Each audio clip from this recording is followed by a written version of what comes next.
හරි ආයුබෝවන් ආදරණීය දුපුතේ ඔයගොල්ලන්ට සුබ උදෑසනක් වේවා. ඉතින් අපි උතේ එදා දවසේ කතා කරා කාටසිය තලයේ කොටස නේද? කාටසිය තලයේ කොටස සාකච්ඡා කරලා තියරි ටික කියන්නේ ගොඩක් දුරට ගණන් කීපයකුත් හැදුවා. අවසන් නේද? අවසන් කරලා තියෙන්නේ. හැබැයි මේ චුට්ටක් තව අපි ටියුට් එකකින් ගානක් දෙකක් හදලා අලුත් පාඩමකට සම්බන්ධ වෙමු. අද දවසේ මම හිතන්නේ සමාධියෙන් අනිත් අයට යවලා නැහැ. මම හිතන්නේ ඔයගොල්ලන්ට ඒ ඔයාලගේ යාළුවෝ කවුරු හරි ඉන්නවා නම් අර සම්බන්ධ වෙච්ච යාළුවෝ කලින් සෙමිනාර් වලට ඒගොල්ලන්ට මේකට මේ මෙතනින් එහාට පුතේ පන්ති වලට සම්බන්ධ වෙන්න අපේ මේ තියෙන ගෲප් වලට ඇඩ් වෙන්න ඕනේ ඈ. ඒ නිසා එහෙම කවුරු යාළුවෝ ඉන්නවා නම් එයාලට ලින්ක් එක හැමදාම අර සමාධිය එවන්නේ නැහැ. ඒ නිසා ඔයගොල්ලෝ යාළුවෝ එහෙම ඉන්නවා නම් කවුරු හරි කියන්නේ ඒගොල්ලන්ට කතාව මේ කියලා ගෲප් එකට ඇඩ් වෙන්න කියලා. රයිට්. සෙමිනාර් එකක් වුණොත් තමයි අර විදිහට නොමිලේ හැමෝටම ලින්ක් එක එවන්නේ. හරි. එහෙනම් පුතේ අද දවසේ අපි වැඩේට ඉක්මනින් යමු. දැන් අපි බලමු මම අද ගන්නවා පුතේ තව ගණන් කිහිපයක් සාකච්ඡා කරන කාටසිය තලයේ කොටසෙන්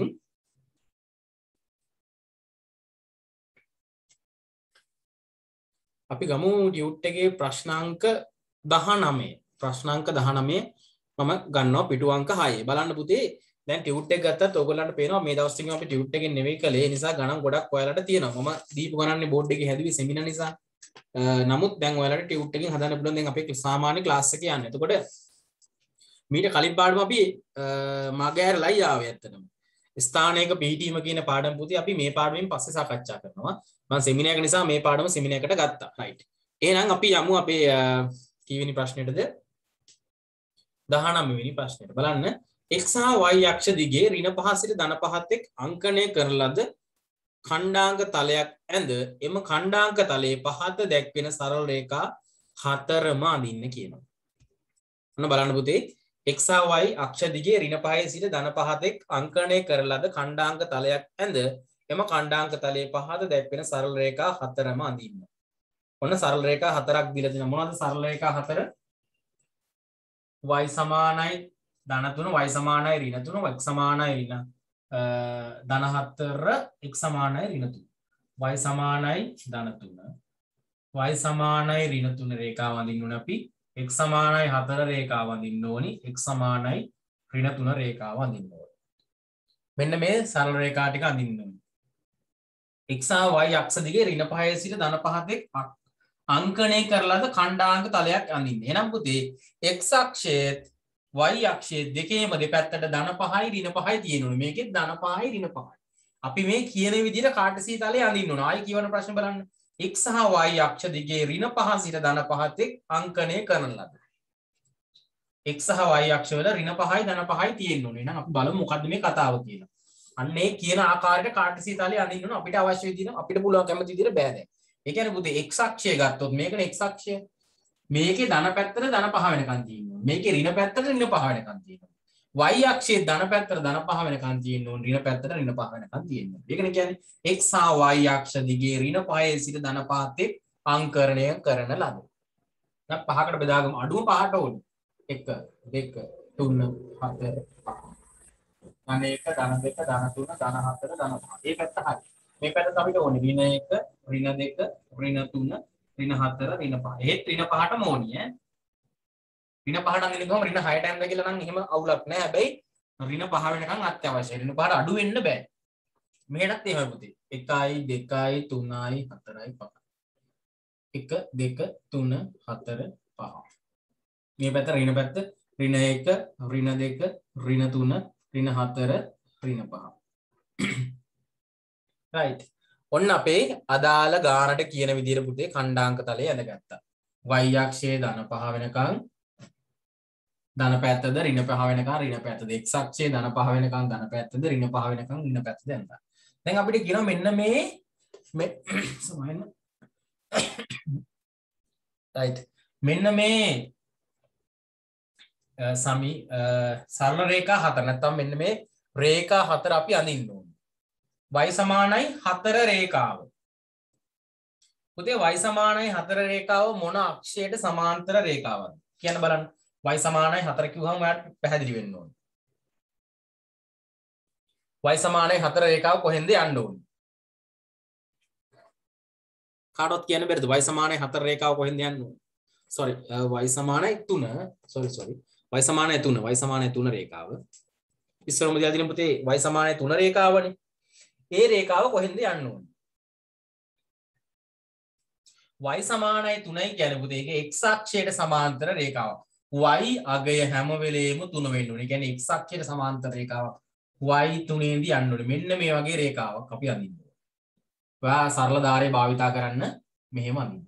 ඔන්න නැද්ද? මේ පැත්තෙත් පුතේ ඍණ 5 වෙනකම් වගේ දික් කරන්න ඕනේ රේඛාව. රයිට්? ඍණ 5 වෙනකම් දික් කරන මම පොඩ්ඩක් මේක මකලා ගන්න. අපිට අන්තිම අඳින්න කියලා තිබ්බේ x සමානයි ඍණ 3 රේඛාව. හරිද? අන්න y සමානයි මම දැන් මේකෙම ලියන්නම්. එතකොට හරියට මේ කවුද? y සමානයි ධන 3 රේඛාව. ඊතලයක් දැන්. ඊට පස්සේ අපිට මොකක්ද කියන්නේ? ඊට පස්සේ අපිට කියනවා පුතේ y සමානයි ඍණ 3 රේඛාව. y සමානයි ඍණ 3 රේඛාව. කොහෙද තියෙන්නේ ඔක? පුතේ y අගයන් ඍණ 3 වෙන්නේ කොතනද? y සමානයි කියන්නේ x අක්ෂයට සමාන්තර. මෙන්න මේක හරහා යන්නේ ඒ රේඛාව. ඒකත් ඍණ 5 ඉඳන් ධන 5 දක්වාම ඔයාට අඳින්න පුළුවන් මේ විදිහට. සරල ධාරය භාවිතා කරලා හරියට කෙලින් අඳින්න ඕනේ ඈ. මගේ ඒක ඇද වෙලා ඇති. මගේ රේඛාව ඇද වෙලා ඇති. හරි. මේ කවුද? y සමානයි ඍණ 3 රේඛාව. දැන් කණ්ඩාංක මාක් කරන්නේ නැහැ. කෙලින්ම රේඛාව අඳින්නේ. කොහොමද අඳින්නේ? y සමානයි 3 කිව්වම 3 බැලුවා 3 හරහා සමාන්තරව යන්න y ට. x ට. y සමානයි ඍණ 3 කිව්වම y ඍණ 3 හොයාගත්තා. මෙතන y ඍණ 3 වෙන්නේ x ට සමාන්තර රේඛාවක් යන්නේ. මේ දෙක හරි. ඊට පස්සේ අපිට කියනවා පුතේ x සමානයි ධන 4 රේඛාව. කොහෙද ධන 4 තියෙන්නේ? x වල ධන 4 මෙතන. x සමානයි ධන 4 කියන්නේ පුතේ මෙතන තමයි x වල 4. එතකොට මේක අඳින්න ඕනි y ට සමාන්තරව. ඒ කියන්නේ මෙන්න මේ විදිහට යන්න ඕනේ.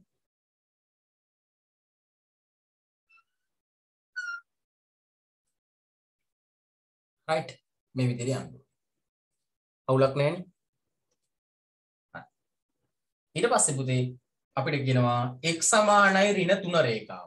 මෙන්න x වල ඍණ 3 x සමානයි ඍණ 3 කියන්නේ මේක හරහා යන y ට සමාන්තර රේඛාව.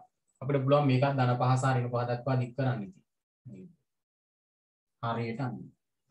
ඍණ 3 y x සමානයි ඍණ 3 කියන්නේ මෙන්න මේක හරහා යන රේඛාව. සරල ධාරය භාවිතා කරලා හරියටම අඳින්න අඩු වෙන්නේ ඈ. ඔන්න පුතේ අපි යන්න මේ කවුද? x සමානයි ධන 4 රේඛාව. මේ කවුද? x සමානයි ඍණ 3 රේඛාව.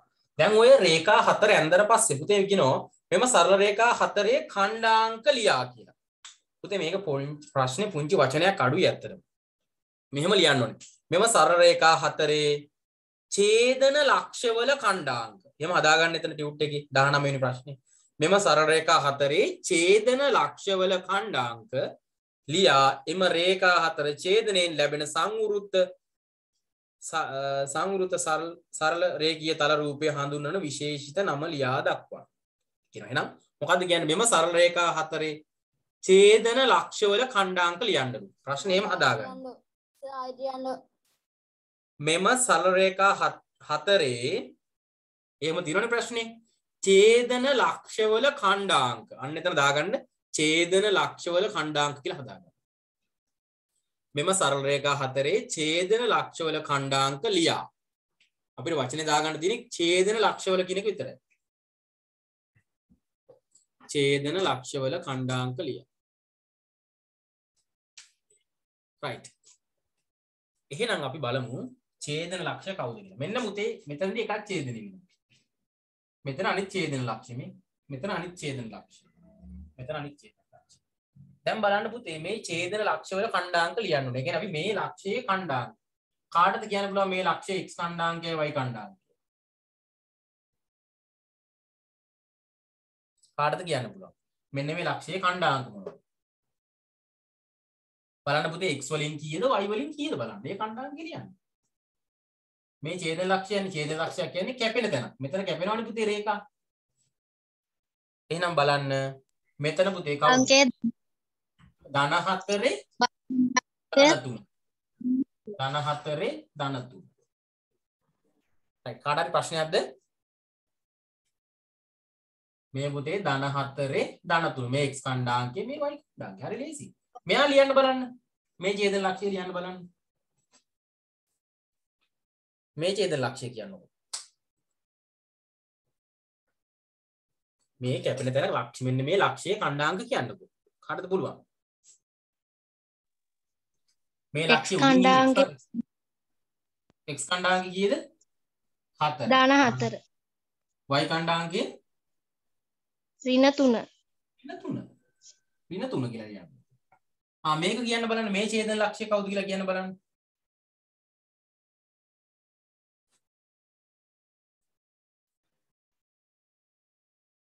මෙයා කවුද?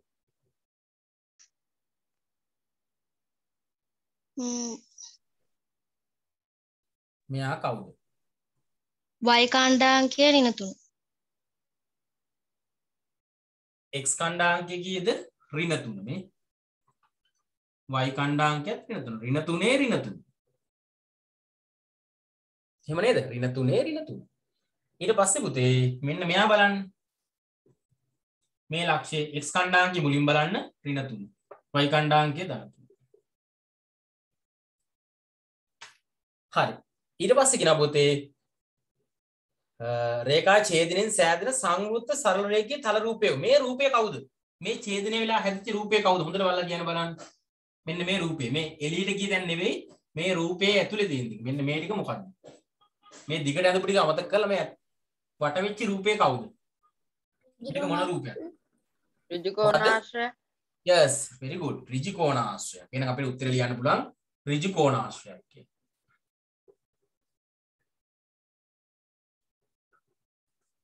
ඍජුකෝණාශ්‍රය. පිළිතුර ලියන්න පුළුවන් ඍජුකෝණාශ්‍රයක්. විශේෂිත නම ලියා දක්වන්න. මොකද ඍජුකෝණාශ්‍රය කියලා ලිව්වත් ඇති. නම ලියන්නේ කියන්නේ ඍජුකෝණාශ්‍රය. ඊට පස්සේ කියනවා පුතේ ඔබ අඳින සංවෘත රූපයේ සමමිතික අක්ෂය ඇඳ දක්වන්න. සමමිතික අක්ෂය. පුතේ එක සමමිතික අක්ෂයක් තමයි මෙන්න මේ x ඛණ්ඩාංකය. x රේඛාව. මේක එක සමමිතික අක්ෂයක්. මෙතනින් නැමුවොත් එහෙම බලන්නකො මේ රූපෙ මෙතනින් නැමුවාම සමමිතික අක්ෂයක් වෙනවනේ. අනිත් කෙනා කවුද? ඔන්න ප්‍රශ්නය. අනිත් කෙනා කොහොමද? සමමිතික අක්ෂ දෙකක් තියෙනවනේ පුතේ ඍජුකෝණාශ්‍රයට නේද? පුතේ මේ පැත්ත මැද ඉර නෙවෙයි. මේ පැත්තට 3යිනේ පරතරේ. මෙතන 3යි. මෙහෙට 4යි පුතේ. තරම් 3යි 3යි එන්න බෑ. නැත්නම් 4යි 4 වෙන්න බෑ. මෙහෙට 3යි. මෙහෙට 3යි. මේ බිඳුව සහ එක මැදින් යන්න ඕනේ. 3මාර ධන භාගයේ හරහා යන. ධන භාගය නැත්නම් ධන දෙකින් එක හරහා යන රේඛාව. ශ්‍රේතරට ලැබෙතර 3මාරනේ. අන්න හරි 3මාර 3මාර. මෙහෙට 3යි භාගයයි මෙහෙටත් 3යි භාගයයි. ඔන්න ඔය ඛණ්ඩ ඔන්න ඔය දෙක අපිට මාක් කරලා පෙන්නන්න පුළුවන්. පුතේ ඔය අන්තිම ප්‍රශ්න ටිකක් ඔයගොල්ලන්ට 8 වසරේ දරුවන්ට තේරෙන්නේ නැතෙන්න පුළුවන්. නමුත් මම පැහැදිලි කරා. ඔයාලට ඒක සිලබස් එකේ ඒ කොටස නෑ. ඇත්තට ගාන දාලා තිබුණාට ඒක වැඩි හිතන්න එපා. ඔයාලට සමමිතික අක්ෂ මාක් කරන්න පුළුවන්. රූප සරහන දැක්කම පේනවනේ. ඉතින් සිලබස් එකේ නැතුණාට ඔක් කරන්න බැරි කමක් නෑනේ නේද? ඒ කියන්නේ නැමුවට පස්සේ ගානට අර මත පිටින්නේ කොහොමද? එතකොට මේ කියන්නේ ඕනේ භාගය, ධන භාගය හරහා රේඛාව යනවා. මේක x අක්ෂයම තමයි. කඩිරෙන් මම මාක් කරලා දීලා තියෙනවා. රයිට් එහෙනම් සටහන් කරගමු හැමෝම ඔය ගාන හරියට හදාගන්න. බලන්න. හොඳ ගානක් පුතේ. ඔව්. සර් අපිට අඩේරි අඳින්න ඕනේ දෙදෙන්ට. ඇහෙන්නේ නැහැ පුතේ. කඩිරෙන් අඳින්න ඕනේ කියලා කියන්නේ? ඔව් සර්. සම්මිතික අක්ෂ පුතේ අපි කඩිරෙන් තමයි මාක් කරන්නේ. සම්මිතික අක්ෂ අපි කඩිරෙන් තමයි මාක් කරන්නේ.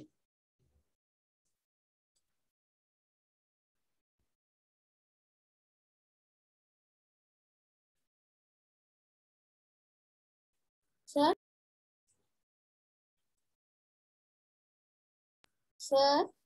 ඔව් සර් දැන් අර හරහට තියෙන මැද ඉර ඔව් සර් ඒක ඉර ඇඳලා ආයි උඩින් ඉරි අඳින්න බෑනේ. ඔව් ඔයාලට ඒ ප්‍රශ්නේ එනවා අදින් නේද? ඔයාලට ඉතින් මොකද ඒකට කරන්නේ? ඔයාලා වෙන පාටකින් කඩ ඉර දාන්න බලන්න. හා සර්. වෙන පාටකින් කඩ ඉර දාන්න.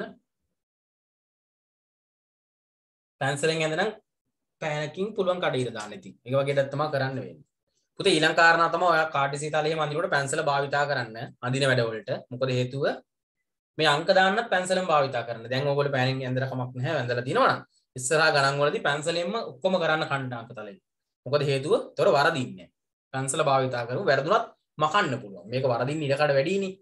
ඒ නිසා පැන්සල භාවිතා කරලා ඛණ්ඩාංග තලයේ අඳින ඒවා කරන්න. මේ අංකවල බිඳුව ඍණ 1 ධන 2 ඔක්කොම මාක් කරන ඒවා ලියන ඒවත් පැන්සලෙන්ම ලියන්න. x සහ y පැන්සලෙන්ම ලියන්න අවුලක් නැහැ. right?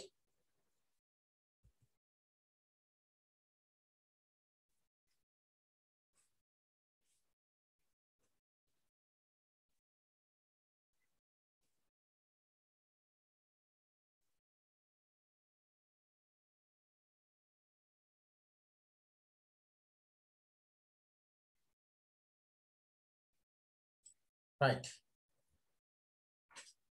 ඔන්න ඔය විදිහට අපිට පුළුවන්. ඔයගලන් මේක ඉවරයි රේස් හෑන්ඩ් කරන්න. දැන් ඔයාලගේ යාළුවෝ අර ලින්ක් එනවා කියලා හැමදාම හිතන් හිටිය යාළුවෝ එහෙම ඉන්නවනම් පොඩ්ඩක් එයාලා දැනුවත් කරන්න. මේ ඔයාලා ගෲප් එකට ඇඩ් වෙන්න ඔයාලගේ යාළුවෝ ඉන්නවනම් කියන්නේ ඒගොල්ලන්ට ගෲප් එකකට ඇඩ් වෙන්න ඕනේ. ඒක තමයි ලින්ක් එක හම්බෙන්නේ කියලා. මොකද අර සෙමිනාර් එකක් වුණොත් තමයි පුතේ නොමිලේ අර හැමෝටම ලින්ක් එක යවන්නේ නම්බර්ස් තියෙනවට. එතකොට සෙමිනාර් එකක් විශේෂ අවස්ථාවක් නිසා හැමෝටම. හැබැයි හැමදාම පන්ති එහෙම යවන්නේ නැහැ. ඒකට මේ ගෲප් එකට ඇඩ් වෙන්න ඕනේ. ඔයගොල්ලෝ දන්නවා ටියුට් එක. එතකොට ගන්න ඕනේ.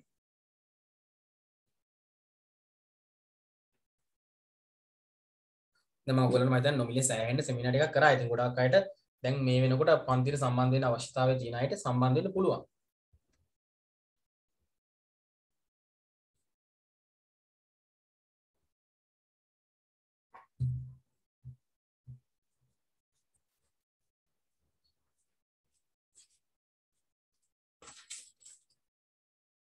හරි. එහෙනම් ඔන්න ඔය විදිහට අපිට පුළුවන් ওই වැඩේ කරගන්න.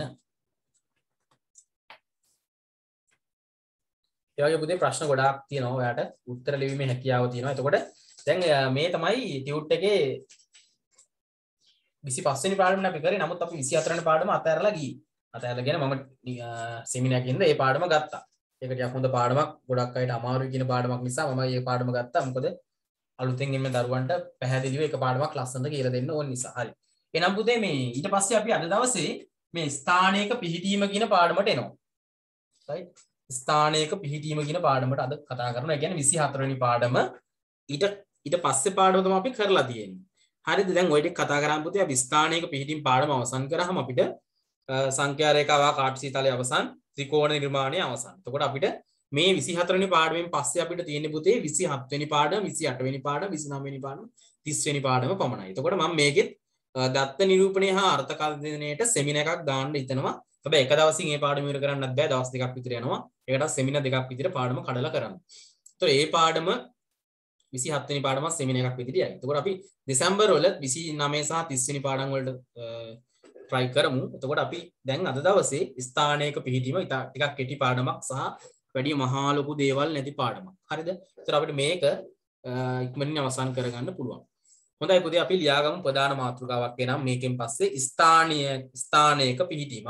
ඊට කලින් කියන්න ඕනේ දරුවනේ ඔයගොල්ලන්ට දැන් මේ ඛණ්ඩාංග සංඛ්‍යා රේඛාවේ කාටසිය තලයේ අමාරු ගානන් තවමත් තියෙනවා නම් ඒ කියන්නේ ටියුට් එකේ හරි පෙළ පොතේ හරි නැත්නම් ඔයාලට තියෙන වෙනම මොනවාලි පොත්වල මොනවා හරි ගානක් තියෙනවා නම් අටවසරට අදාළ අමාරු ගානක් තියෙනවා නම් තවමත් ඔයාලට මගෙන් අහන්න පුළුවන්.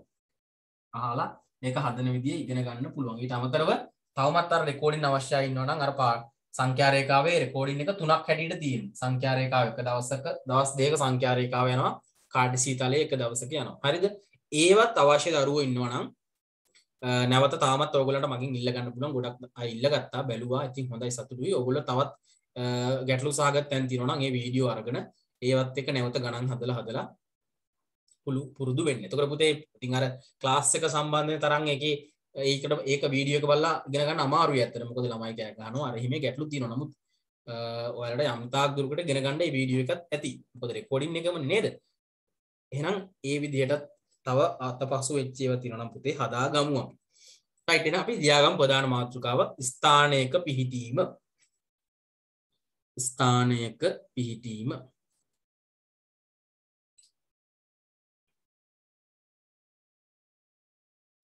හරි. පුතේ දැන් ස්ථානයක පිහිටීම කිව්වම ඇත්තටම කිව්වොත් මේ පාඩමේ අපි ගොඩාක් දුරට කතා කරන්නේ දිශාත් එක්ක. දිශා ගැන දන්නවනේ. දැන් ඕගොල්ලෝ දන්නවා ප්‍රධාන දිශා 4ක් තියෙනවා. පුතේ මට කියන්න බලන්න මම මේ ඉන්න ස්ථානයේ සිට මට ඕනි දිශා ටික අඳුර ගන්න. මට භාවිතා කරන්න පුළුවන් උපකරණය කවුද?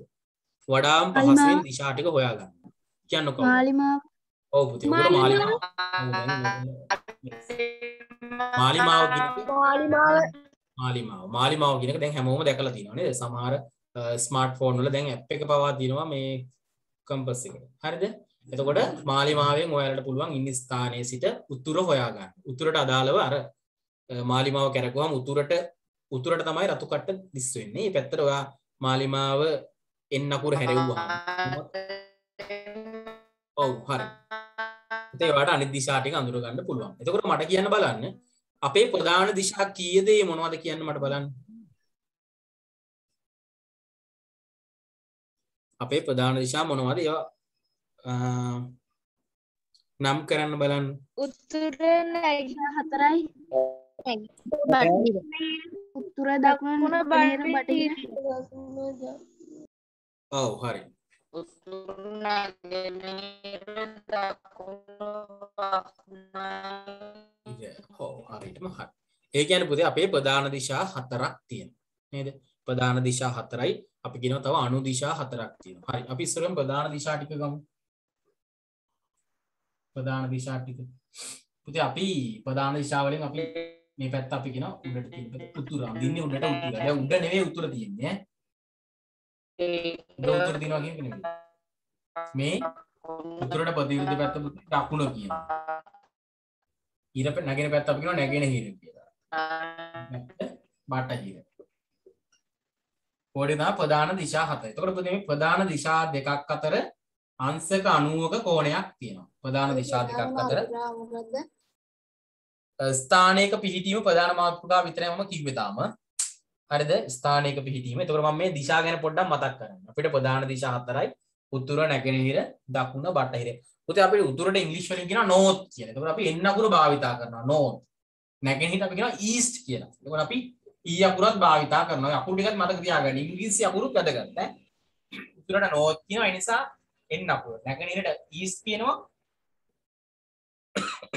සමාන. නැගෙනහිරට east කියනවා. ඒ නිසා e අකුර. පුතේ දකුණට අපි කියනවා south කියලා. ඒ කියන්නේ s අකුර. බටහිරට අපි කියනවා west කියලා. ඒ කියන්නේ w අකුර. ඔය මුල් අකුරු තුන පුතේ අපි භාවිතා වෙනවා. right? ඔය ප්‍රධාන දිශා 4. ඔයිට අමතරව පුතේ අපි ඉන්නවා ප්‍රධාන දිශා දෙකක් අතර ඉන්නවා තව අනු දිශා ඉන්නවා. කවුද අනු දිශා ටික කියන්න බලන්න.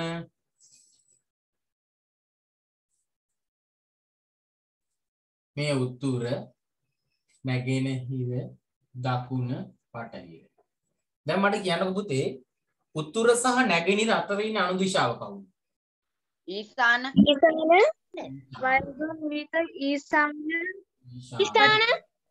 පුතේ දකුණ සහ නැගෙනහිර අතර කවුද ඉන්නේ? කොන කවුද ඉන්නේ කියන්නකෝ ඇහෙන්න. කවුරුත් කියන්නේ නැද්ද? ගිනිකොන දිශා දකුණ සහ බටහිර අතර කවුද ඉන්නේ? නිරිත දිශා නිරිත දිශා බටහිර සහ උතුර අතර කවුද ඉන්නේ? පුතේ ඔය දිශා ටික පිළිවෙලින් මතක තියාගන්න. අර දන්නව නේද? ඔව් සර් කියන්න බලන්න එක පොඩ්ඩක්. උපුල් ඊළඟ නැවෙන් ගිහින් බලාවරේ. ආව්. උපුල් ඊළඟ නැවෙන් ගිහින් ධම්මි නිදිද බලාවරේ. ඔය මුල් අකුරු ටිකෙන් තමයි මේ වචන ටිකේ බලාවරේ.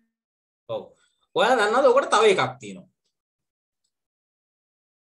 තව එකක් උරා ඊරිගේ නැත්ත කියලා දගය නිද්ද බලාවරේ. ඔව්. මම අහලා තියෙන එකක් මං කියනම් ඌරයි ඊරි නැට්ට ගිනි දමාගෙන නිවන්න බලාගෙන වරේ. ඌරයි ඊරි නැට්ට ගිනි දමාගෙන කියලා දුන්නාට මොකද පුතේ? ඔව්.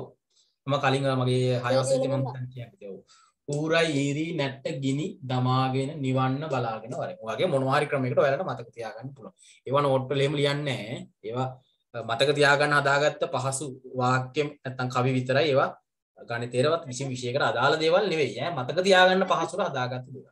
හරි එහෙනම් පුතේ අපි ස්ථානයක පිහිටීම කියලා ඉංග්‍රීසියෙන් මත ධ්‍යාන ක්‍රමයක් නැද්ද? මොකද පුතේ? ඉංග්‍රීසියෙන් මත ධ්‍යාන ක්‍රමයක් නැද්ද සර්? මොනවා මතක තියාගන්නද? දිශා ටික. ඔව් මතක තියාගන්න ක්‍රමයක් නැද්ද කියලා දහන්නේ.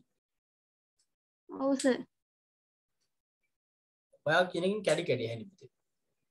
යන්නේ ඉංග්‍රීසි. ඉංග්‍රීසි වලින් තියෙනවා. ඉංග්‍රීසි වලින් තියෙනවා. ඒවා ඉංග්‍රීසි වලදී කියන්නම් ඈ. හරි. උතුර නැගෙනහිර දකුණ බටහිර. රයිට්. එහෙනම් පුතේ අපි සටහන දාගමු නේද? එහෙනම් ලියාගන්න ස්ථානයක පිහිටීම් ප්‍රධාන මාතෘකාව යටතේ ඊට පස්සේ පුතේ අපි මෙහෙම ලියමු. හැඳින්වීම කියලා. හැඳින්වීම.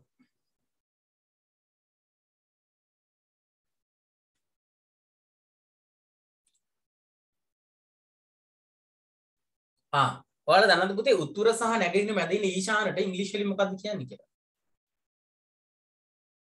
කවුරු හරි දන්නවද? නෑ සර්.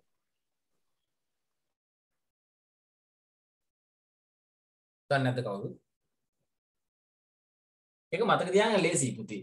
උතුර north නැගෙනහිර east නේ තාම මේ ඊශානට කියනවා north east කියලා. north east.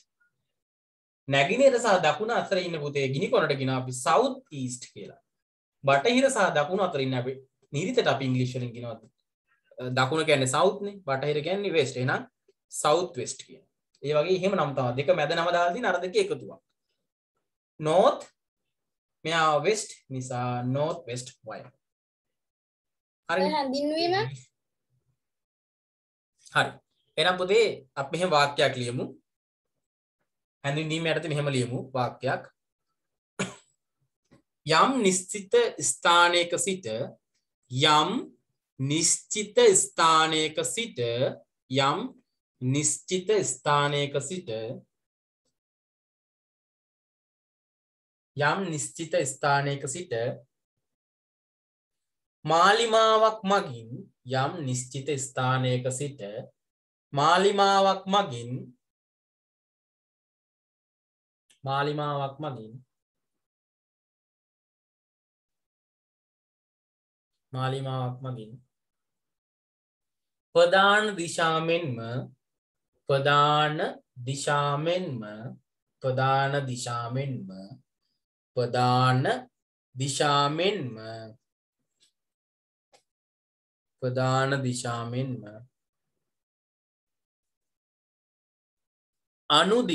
ප්‍රධාන දිශාමෙන්ම අනු දිශා හඳුනාගත හැක.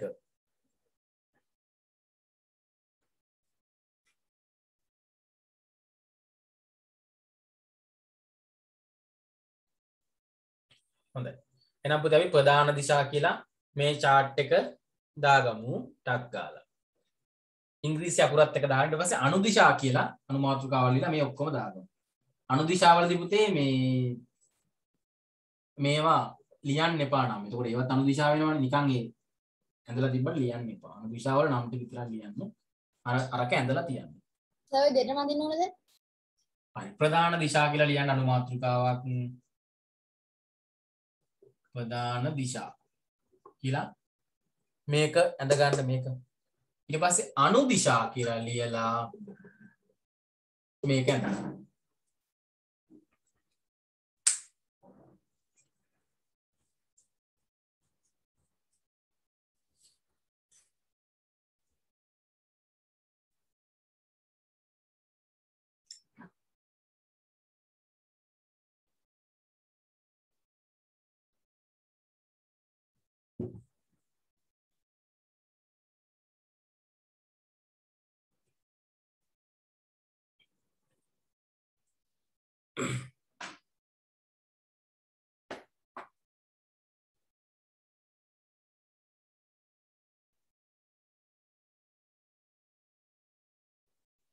ප්‍රධාන දිශා අනු දිශා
එහෙනම් පුතේ දැන් අපි ප්‍රධාන දිශා ටික අනු දිශා ටිකයි හරි.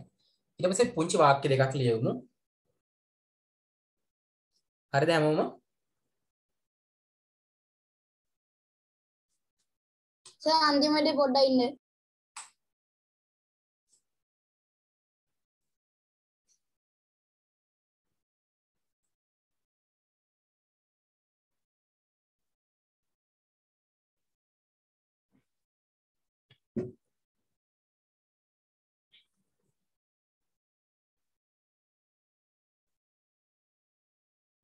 සර් වයඹටයි ඊසානටයි ඉංග්‍රීසි නම් නැද්ද?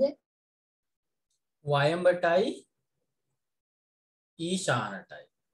සර් මං කියපු හතරට හතරටම තියෙනවා. අපි ගත්තොත් දැන් මම මේක අඳින්නම්කෝ. මෙහෙනේ පුතේ ඉන්නේ කවුද? ඊශාන. ඊශාන ඉංග්‍රීසි වචනේ මොකක්ද දන්නවද? ඊශාන තියෙන්නේ පුතේ උතුර සහ නැගෙනහිර අතරනේ. ඊශානට ඉංග්‍රීසි වචන දාගෙන පුතේ උතුර north නැගෙනහිර east නේ. මේ දෙක අතරින්ද මේකට කියනවා north east කියලා. north east. අර නම් දෙකෙන් තමයි මෙයා සර් හඳුන්වන්නේ. එන්නේ දැම්ම නම් හරිනේ. ඔව් එන්නේ දැම්ම නම් හරි ඉතින්. north east. north east. අපි කියනවා පුතේ දකුණ සහ නැගෙනහිර අතරනේ පුතේ ඉන්නේ ගිනි කොන. ඒ නිසා අපි කියනවා south east කියලා. අර නම් දෙකේ එකතු කරලා තමයි නම හදාගන්නේ south east. ඊට පස්සේ නිරිතට අපි කියනවා දකුණයි බටහිරයි අතර ඉඳ south west කියලා. අපි වයඹට කියනවා පුතේ උතුරයි බටහිරයි අතර ඉඳ north west. right?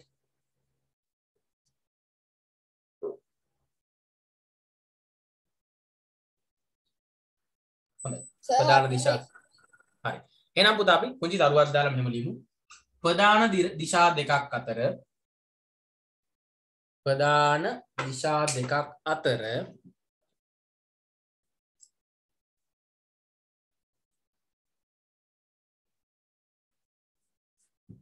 ප්‍රධාන දිශා දෙකක් අතර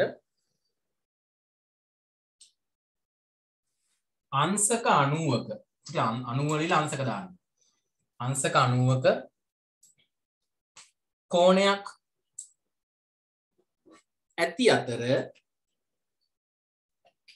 කෝණයක් ඇති අතර සර් ප්‍රධාන දිශා දෙකක් අතර අංශක 90ක කෝණයක් ඇති අතර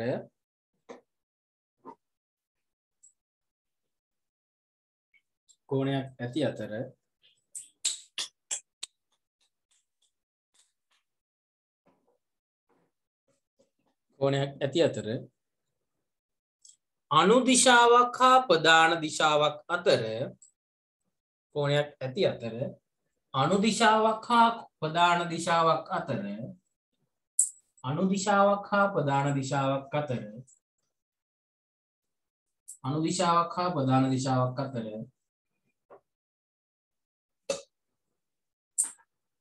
අනු දිශාවක් හා ප්‍රධාන දිශාවක් අතර අංශක 45ක කෝණයක් ඇත. නැත්නම් පවතී.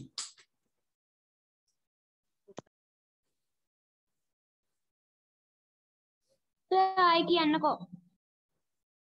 ප්‍රධාන දිශා දෙකක් අතර අංශක 90ක කෝණයක් ඇති අතර අනු දිශාවක් හා ප්‍රධාන දිශාවක් අතර අංශක 45ක කෝණයක් ඇත.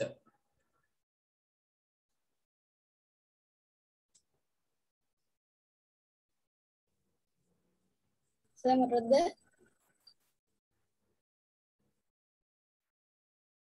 සර් එන්නේ. මොකද අහන්න පුතේ? සර් මොකද රාමජීවේ? ලියා ගන්න කි වාක්‍ය අහගන්නද හිතේ ලියාගන්න. ඒක ලියුවා ඉච්චරයි. එහෙනම් හරි. ඔන්න එනම් පුතේ ප්‍රධාන දිශා දෙකක් අතර අංශක 90ක් තියෙනවා. ප්‍රධාන දිශා ඒ කියන්නේ පුතේ දැන් අනු දිශා යන්නේ මෙහෙම ප්‍රධාන දිශා මේ දෙක අතර 90යි.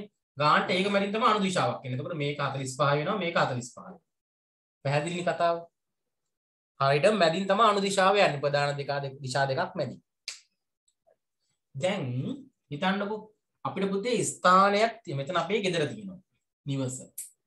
මේ මගේ ගෙදර. පොඩි ගයක් නිවස. පුතේ අපේ ගෙට උතුරින් තියනවා පුතේ මේ මේක නුග ගහක් කියලා ගන්නකො නුග ගස. ඇත්තටම නුග ගහක් නෑ. දැන් පුතේ මට කියන්න පුළුවන් නිවසට උතුරින් නුග ගස පිහිටයි කියලා නේද? හරිනේ ඉතින් උතුරින් නේ තියෙන්නේ. දැන් අපි යන්දෝ chart එක මෙහෙ උතුර වෙනවා. මෙහෙ බටහිර නැත්නම් බස්නාහිර. පුතේ බටහිරට අපි බස්නාහිර කියලාත් කියනවා. මේ දකුණ මේ ඇවිල්ලා නැගෙනහිර මේ නැගෙනහිර පැත්තේ. ඒතර මගේ නිවසට උතුරින් නුග ගස පිහිටලා තියෙනවා. දැන් පුතේ ඒ වුණාට නිවස දැන් කෙනෙක්ට කිව්වොත් මගේ නිවසට උතුරින් නුග ගහ තියෙනවා කියලා එයා දන්නේ හරියටම පිහිටන තැන. ඇයි ඒ? හරිනම් මේ හරිය තියෙන්න පුළුවන්. මේ හරියත් උතුරනේ. නුග ගහ මෙහෙ තියෙන්න පුළුවන්. නැත්නම් මෙහෙ කියලා හිතන්න. තව කෙනෙක්ට තිබ්බම තවත් එහා ඈත කියලා. නිවසට උතුරින් පුතේ නුග ගහ තියෙනවා කිව්වට ඒක හරියටම ස්ථානය පැහැදිලි කරන්න සාර්ථක නැහැ. පුතේ මොකක් හරි ස්ථානයක සිට තවත් ස්ථානයක පිහිටීම පැහැදිලි කරනකොට අපි දිශාවයි ඒ ස්ථාන දෙක අතර දුරයි කිව්වොත් වැඩේ ගොඩ. නිවසට උතුරින් මීටර් 150ක් දුරින් නුග ගස පිහිටා ඇත.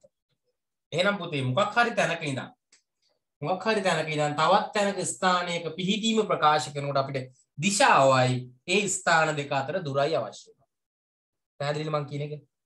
හරියටම තැන පෙන්නන්න. පුතේ දිශාව කිව්වා කියලා ඒ පැත්තට ගිහලා කොහෙද හරි හම්බෙයි. නමුත් හරිම තැන කියා ගන්න ඕන නම් පාඩම එහෙම කියන්න පුළුවන්. දැන් නුග ගෙඩි හොයන්න කවුරු හරි ආව ගෙදරට. හිතන්නකො කතාව අපේ ගෙදරට යනවා. මම කියනවා කොහොම අපේ ගෙදර ඉඳන් උතුරට යන්න නුග ගහ හම්බෙයි කියලා. ඉතින් මේ මිනිස්සයා යනවා ගහ හම්බෙන්නේ. ගොඩ දුරනේ තියෙන්නේ. දැන් ඒ මිනිස්සයා මෙහෙම කිව්වනම් අපේ ගෙදර ඉඳන් උතුරු පැත්තේ නුග ගහ දෙනවා මීටර 150ක් දුරින්. දන්නවා ඒක පුරා. 150ක් දුරින් තව මම 150ක් ආවේ නෑනේ කියලා 150ක්ම යනවා. ඉතින් ගණන් කරගෙන. එහෙනම් අර දිශාවයි දුරයි දෙකම දුන්නාම පුතේ ස්ථානයේ පිහිටීම ලබාගෙන නැත්නම් ස්ථානයේ පිහිටීම අඳුනා ගන්න පහසුයි. එහෙනම් හොඳට මතක තියාගන්න මොකක් හරි ස්ථානයක සිට අපි තවත් ස්ථානයක පිහිටීම පැහැදිලි කරනවා නම් දිශාවයි දුරයි දෙකම අවශ්‍යයි. හරියටම පිහිටීම පැහැදිලි කරනවා. හැබැයි උතුරෙන් කිව්වත් පිහිටීම පැහැදිලි වෙනවා ටිකක්. හරියටම වෙන්නේ දුරක් දුන්නාම. හරි. එහෙනම් පුතේ මෙහෙම ලියාගමු.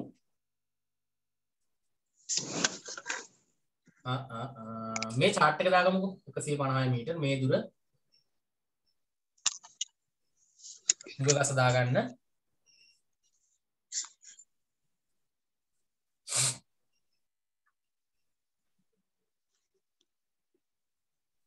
මේ උතුර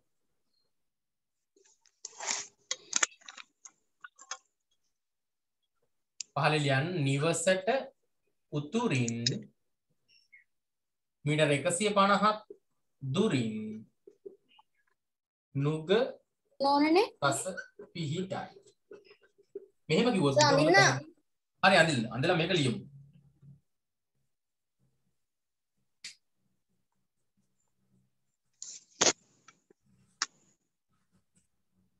නිවසට උතුරින් මීටර් 150ක් අනිත් රූප කිව්වේ අර ඉස්සෙල්ලන්දි වටේට දෙපැත්තට ඒවයි පා. ඔච්චරයි. නිවසට උතුරින් මීටර් 150ක් දුරින්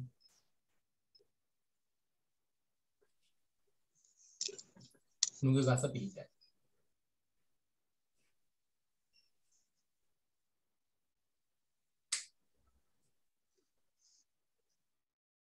එතන පුතේ උතුරු පැත්තේ මීටර් 150ක් යනවා මේ මිනිස්සයා කවුරු වුණත් හරියටම තැන හොයාගන්න පුළුවන්. එහෙනම් අපිට හොඳට මතක තියාගන්න ඕන පුතේ. මොකක් නිශ්චිත ස්ථානයක සිට අපි තවත් ස්ථානයක පිහිටීම පැහැදිලි කරනකොට දිශාවයි දුරයි දෙකම දුන්නොත් හරියටම පැහැදිලි වෙනවා.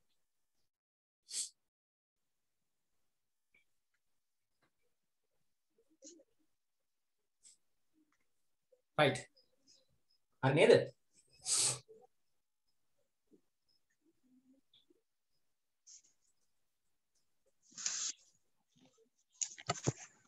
හරි පුතේ අපි එහෙනම් තරුවක් දාලා මෙහෙම ලියමු. තරුවක් දාලා ලියමු.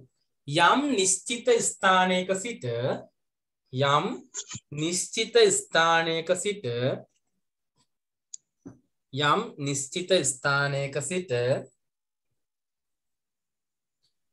යම් නිශ්චිත ස්ථානයක සිට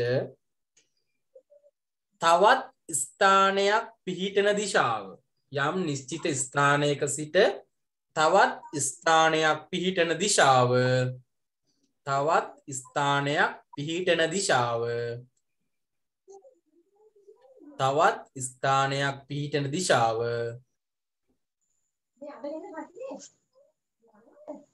තවත් ස්ථානයක් පිහිටන දිශාව සහ දිශාව සහ නිශ්චිත ස්ථානයේ සිට නිශ්චිත ස්ථානයේ සිට නිශ්චිත ස්ථානයේ සිට නිශ්චිත ස්ථානයේ සිට නිශ්චිත ස්ථානයේ සිට නිශ්චිත ස්ථානයේ සිට එම ස්ථානයට ඇති එම යම් මුල ඉඳන් කියන්නේ මේ අහගන්න යම් නිශ්චිත ස්ථානයක සිට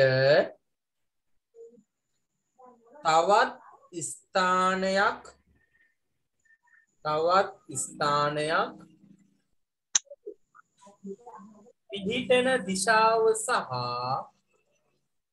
පිහිටන දිශාව සහ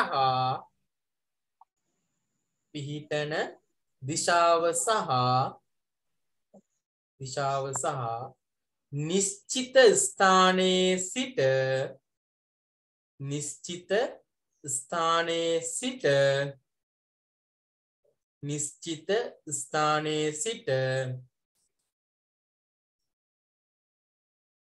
නිශ්චිත ස්ථානයේ සිට එම ස්ථානයට ඇති එම ස්ථානයට ඇති එම ස්ථානයට ඇති එම ස්ථානයට ඇති සරල රේඛීය දුර මගින් සරල රේඛීය දුර මගින් සරල රේඛීය දුර මගින් සරල රේඛීය දුර මගින්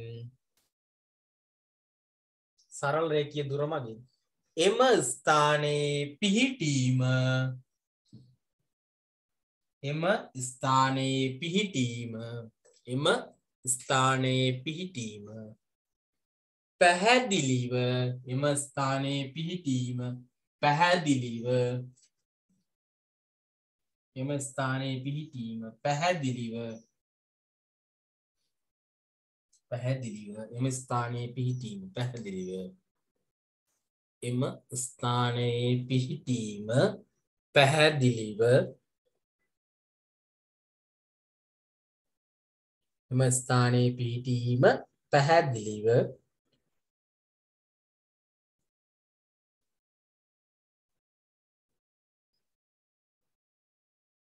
ප්‍රකාශ කළ හැක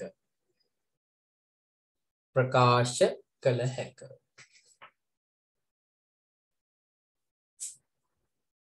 ඉවරයි සර්. හරි දැන් පුතේ මම ඔයාලට මොකක්ද සර් පැහැදිලිව ප්‍රකාශ කළ හැක.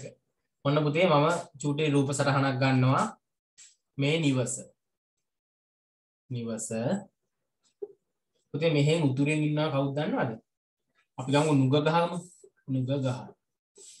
පුතේ මේ පැත්තෙන් ඉන්නවා අපි හිතමු ලිඳ කියලා. ගහන් ඉන්නකෝ අපි ලස්සනද නේද? නුග ගහ. මේ පැත්තේ නම් පුතේ ලිඳ.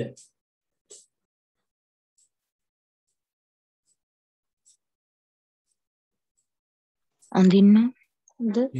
බලත් අඳින්න. මෙහෙන් තියෙනවා පුතේ හොස්පිටල් එක. මහපාර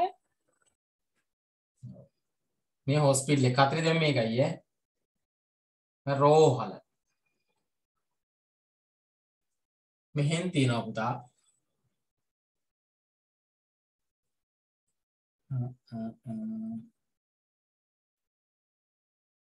මොකක්ද අපි ගන්න? පුස්තකාලය ගමුකෝ.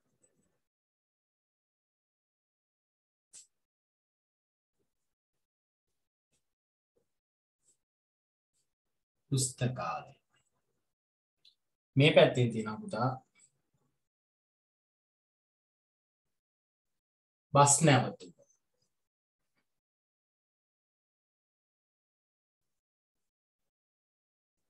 බස් නැවතුම. මෙහෙන් තියෙනවා පුතේ කැන්ටීන් එක නැත්නම් ආපන ශාලාව.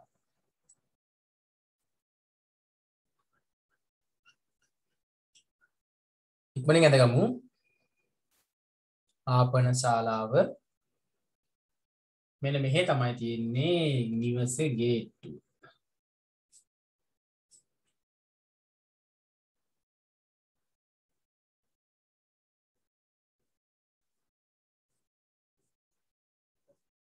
ගේට්ටුව.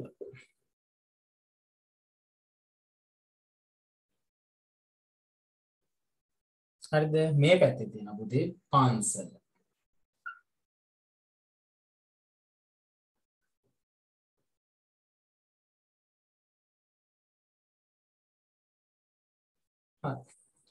මොකද කියන්නේ මගේ රූප සටහන ටික ලස්සනයි නේද? කැතයිද ලස්සනයි? සර් නියම ලස්සනයි. ඒකනේ කියන්නේ. හරි. පන්සල. සර් මයේ වේඩාව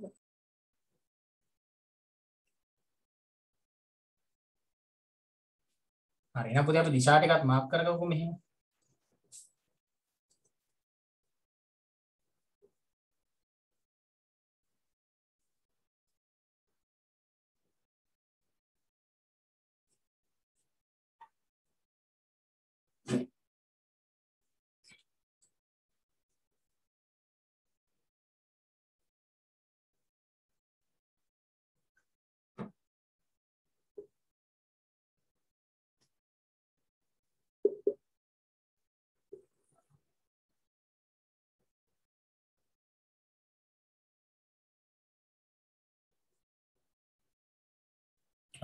මේක පොඩි කාලේ කරපු දෙයක්.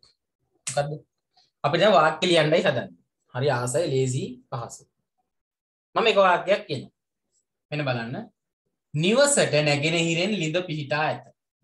රූප සටහන් লীලා පළවෙනි වාක්‍යය කියන්න පුතේ. නිවසට නැගෙන පිරින්. නිවසට නැගෙනහිරෙන් ළිඳ ඔතනද ලියන්න ඕනේ පිහිටා ඇත. ඔයාලා ලියන්නේ පහලින්. යා රූප සටහන අස්සෙම ලියන්නේ ඈ. ඔයාලා පහලින් ලියන්නේ. පළවෙනි වාක්‍යයේ නිවසට නැගෙනහිරෙන් ළිඳ පිහිටා ඇත.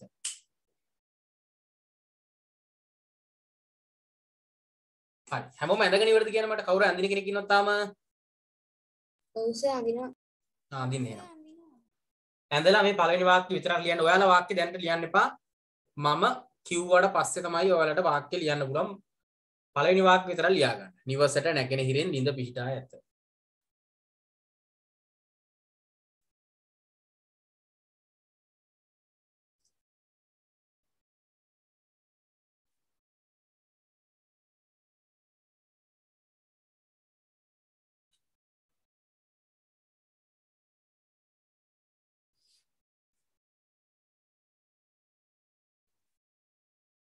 ඉවරයි. ඒක ලියලා පළවෙනි එක ලියන්න නිවසට නැගෙනහිරෙන් ළිඳ පිහිටා ඇත. ඒ දක්වා හැමෝම ඉවරද?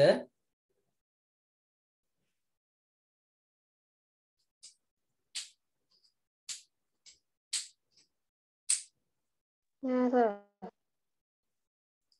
හොඳයි.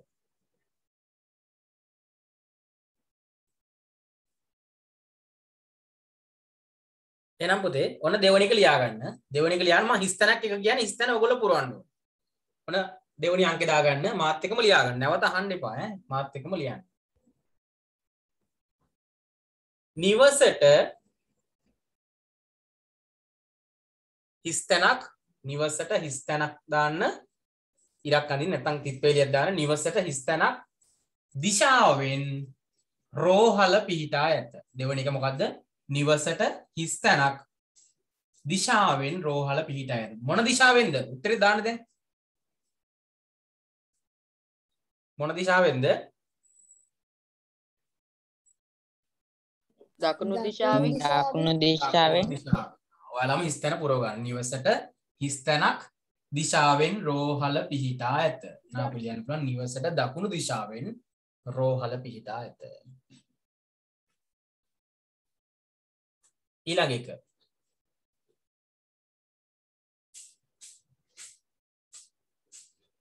පුස්තකාලයට තුන්වෙනි එක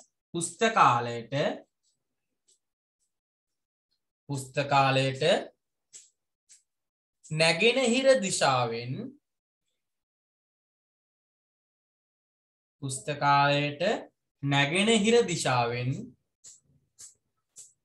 පුස්තකාලයට නැගෙනහිර දිශාවෙන්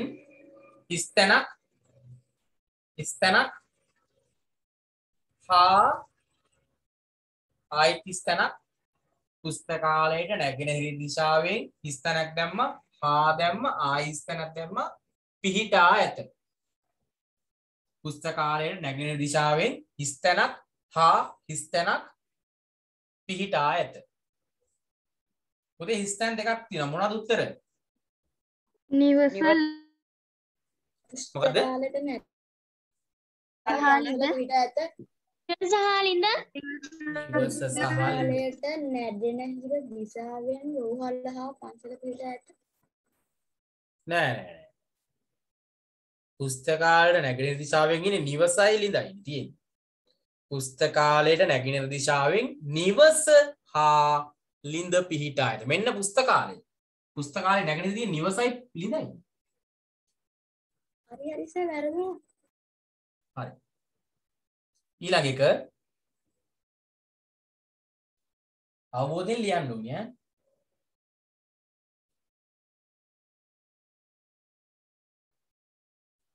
ඊළඟ එක සර් අතර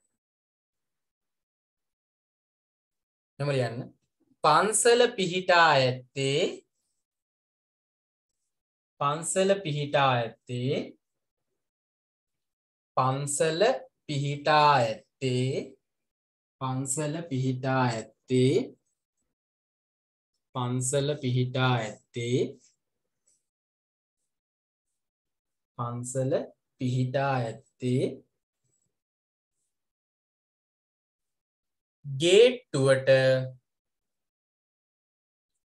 පන්සල පිහිටා ඇත්තේ ගේට්ටුවට හිස්තැනක් දිශාවෙනි.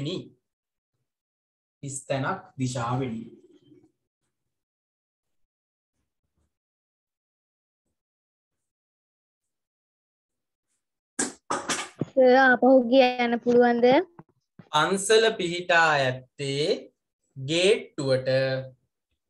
පන්සල පිහිටා ඇත්තේ ගේට්ටුවට හිස්තැනක් දිශාවෙනි. හිස්තැනක් කියලා ලියන්න එහෙම පාලමයි ඈ. හිස්තැනක් කොහොම හිස්තැනක් දාන්න ඕනේ. මොන දිශාවෙන්ද පුතේ තියෙන්නේ? ගිනිකොන දිශාවෙන්. මොකද්ද? ගිනිකොන දිශාවෙන්. ඔව් පන්සල පිහිටලා තියෙන්නේ ගේට්ටුවට ගිනිකොන දිශාවෙන්. ඔව් නිවස තියෙන්නේත් එහෙමයි. දැන් පුතේ මේ කීයක් ලිව්වද වාක්‍ය?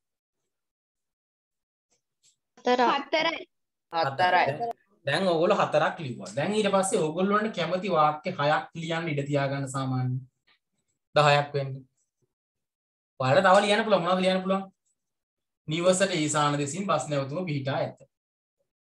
නිවසට නිරිත දෙසින් ආපන ශාලාව පිහිටා ඇත. නැත්නම් ආපන ශාලාවට ඊසාන දෙසින් නිවස හා බස් නැවතුම් පිහිටා ඇත. නුග ගසට දකුණු දිශාවෙන් නිවස හා රෝහල පිහිටා ඇත. ඔය වගේ තව 6ක් ලියන්න ඕනේ.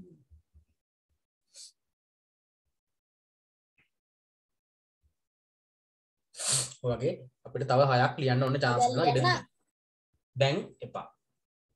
අපි ඉස්සරහට යමු පාඩම. හරි නම මම මේක මකනවා පුතේ. ඔයාලා හිස්තැනට ඉඩ තියාගන්න. තිර ලස්සන වාක්‍ය ටිකක් ගොඩනගා ගන්න හරියට. එතකොට ඔයාලට ප්‍රැක්ටිස් කරනවා දිශාවත් එක්ක කියන්න. එහෙනම් පුතේ අපි දැන් යමු 8 වසරේ කොටසට. ලියාගන්න අනුමාතෘකාව.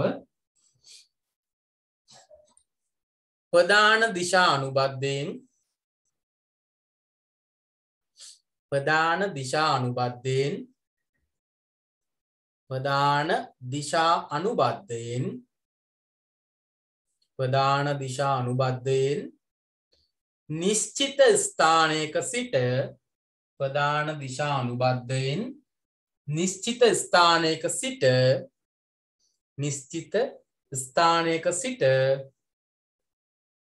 නිශ්චිත ස්ථානයක සිට තවත් ස්ථානයක් ප්‍රධාන දිශා අනුබද්ධයෙන් නිශ්චිත ස්ථානයක සිට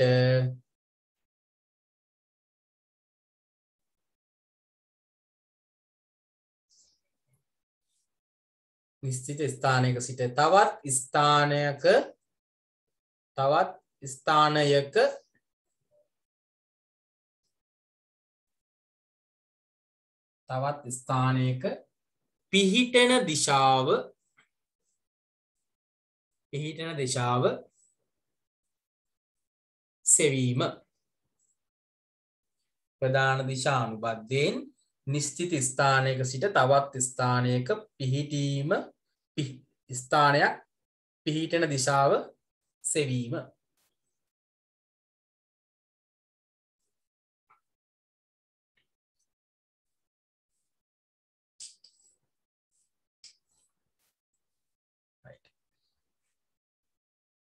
දැන් පුතේ හිතන්නකෝ දැන් මේ අපි හිතනවා මෙතන තියෙනවා අපේ O කියලා ස්ථානයක් ලක්ෂයක් ලියගන්නකො මෙන්න මෙහෙ තියෙනවා P හරිද පුතේ P තිබ්බට දැන් ඔයා දන්නවා මම මේක ඇන්දොත් මෙහෙම දිශා සටහන මෙහෙ උතුර මෙහෙ නැගෙනහිර මෙහෙ දකුණ මෙහෙ බස්නාහිර නැත්නම් බටහිර දැන් පුතේ ඔයා දන්නවා මෙහෙ තියෙන ඊසාන උනාට ඊසාන වෙන නම් පුතේ අංශක 45යි තියෙන්නේ ඊසාන වෙන නම් හැබැයි P ලක්ෂයේ තියෙන ඊසානේ නෙවෙයි ඇත්තම කිව්වොත් පුතේ මෙතන තියෙන අංශක 50ක් ඊසානට වඩා තා පොඩ්ඩක් නැගෙනහිර පැත්තට නැඹුරු වෙන්න තියෙනවා එතකොට අපි කොහොමද මේක අපිට කියන්න බෑ පුතේ ඕවල ඉඳන් ඊසාන දිශාවේ P තියෙනවා කියලා ඊසාන වෙන්න නම් පුතේ අනිවාර්යෙන් මෙතන අංශක 45ට විතරයි අපිට ඊසාන කියන්න පුළුවන්. මෙතන 45න් ගියා නම් අන්න ඊසාන කියන්න පුළුවන්. මේ වෙලාවේ අපිට ඊසාන කියන්න බෑ. හොඳට මතක තියාගන්න. ඒතර පුතේ මේක 40ක් වෙනවානේ. මොකද හේතුව මේ සම්පූර්ණ ප්‍රධාන දිශා දෙක අතර කෝණය 90ක් නිසා. එතකොට මේ වගේ වෙලාවට අපි කොහොමද පුතේ මේ P ස්ථානයේ පිහිටීම කියන්නේ? P කියන්නේ මොකක් හරි ගයක් හරි මොකක් හරි හිතා ගන්න. දැන් ගහත් නුග ගහ කියලා. ඕක කියන්නේ මගේ ගෙදර. ගෙදරින් දැන් මට දැන් ඊසාන කියන්න බෑ. ඊසාන නම් අංශක 45 විතරයි තියෙන්නේ. මෙතන 50ක් තියෙනවා. උත්තරේ ඉඳන් ඒ උතුර සහ නිවස සහ නුගහා යා කරන රේඛාව අතර. මේ වගේ වෙලාවට අපි කොහොමද දිශාව ප්‍රකාශ කරන්නේ? ඇත්තම කිව්වොත් පුතේ O ස්ථානයේ සිට හොඳ නාගන්න. O ස්ථානයේ සිට P ස්ථානය O ස්ථානයේ සිට දාන්න ඕනේ. O ස්ථානයේ සිට P ස්ථානයේ පිහිටීම ලියන්නද? යන්න එපා චුට්ටක් අහන් ඉන්න. O ස්ථානයේ සිට P ස්ථානයේ පිහිටීම නැත්නම් P ස්ථානය උතුරින් අංශක 50ක් නැගෙනහිරින් පිහිටා ඇත. මොකද්ද මම මේ කිව්වේ? මේකෙදි පුතේ අපි අනුදිශා ගැන හිතන්නේ නැහැ.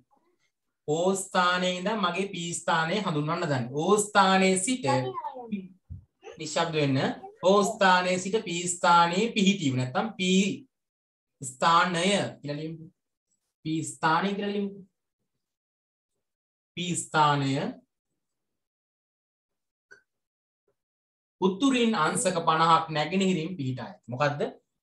ඕවල ඉඳන් පුතේ P පැහැදිලි කරන අපිට කියන්නේ උතුරින් අංශක 50ක් නැගෙනහිර පැත්තට. උතුරින් නැගෙනහිර පැත්ත කියන්නේ මේ පැත්ත. උතුරින් බටහිර පැත්ත කිව්වොත් මේ පැත්ත. මම බලන්න ආගන්න. ඕවල ඉඳන් P වල පිහිටීම දිශාව පැහැදිලි කරන්නේ කොහොමද? උතුරේ ඉඳන් අංශක 50ක් නැගෙනහිර දිශාවට. O ස්ථානයේ සිට P ස්ථානය උතුරින් අංශක 50ක් නැගෙනහිරින් පිහිටාය. උතුරින් ඉඳන් බටහිර කිව්වොත් පුතේ මෙහි. උතුරින් ඉඳන් අංශක 50ක් නැගෙනහිර කිව්වොත් මෙහි. හැම වෙලේම අපි ප්‍රධාන දිශා හතරෙන් පුතේ උතුර සහ දකුණෙන් තමයි මුලින් කියන්නේ. උතුරින් හෝ දකුණින් කියලා. අපි ගණන් හදනකොට බලමු. O ස්ථානයේ සිට P ස්ථානයේ උතුරින් අංශක 50ක් නැගෙනහිරින් පිහිටා ඇත.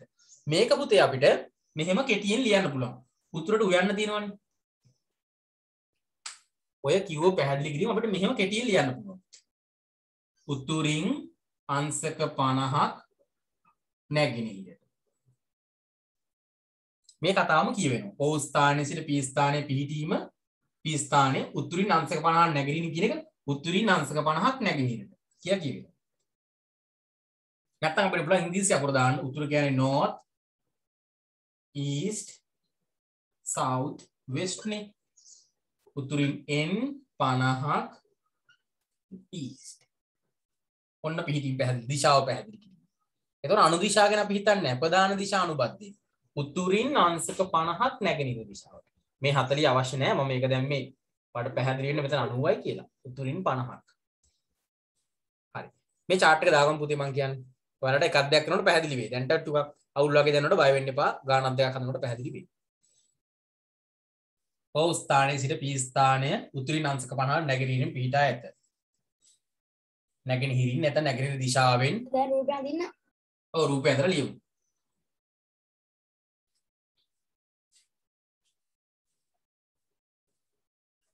නැගෙනහිර දිශාවෙන් කියලා දාමු.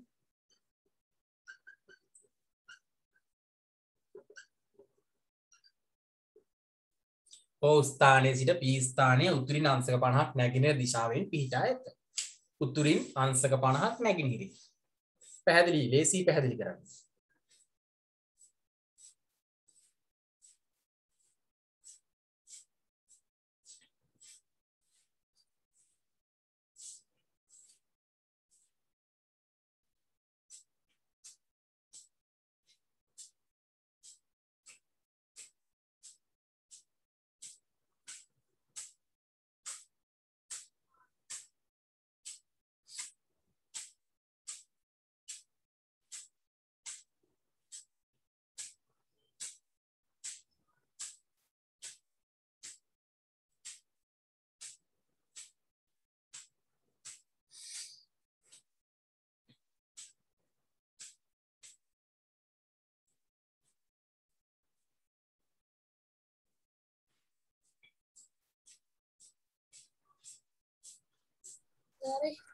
දැනක් තියන්නේ පුතේ මම ඉස්සලා එතන මම අර ස්ථානයේ පිහිටීම කියලා ලියවනේ. ඒක එහෙම තියෙන්නේ. ඔයගොල්ලෝ කෙලින්ම ලියාගෙන යන්න. මම ස්ථානය කියලා වෙනස් කරන්න ඉස්සලා තිබි ස්ථානයේ පිහිටීම කියන්නේ. එහෙම ලිව්වත් අවුලක් නැහැ. නමුත් අපි මෙහෙම ලියමු. O ස්ථානයේ සිට P ස්ථානය උතුරින් අංශක 50ක් නැගෙනහිර දිශාවෙන් පිහිටා ඇත කියලා.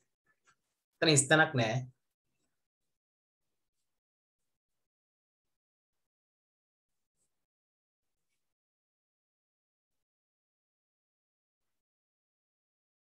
right සටහන් කරගත්තද? එහෙනම් පුතේ මෙන්න මේ කිටි ක්‍රමයෙන් අපිට දිශාව දක්වන්න පුළුවන්. මේ වාක්‍ය ලියන්න ඕනේ නැහැ ගණන් වලදී. මේක ලිව්වහම ඇති. ඉංග්‍රීසි අකුරින් හරි සිංහල අකුරින්.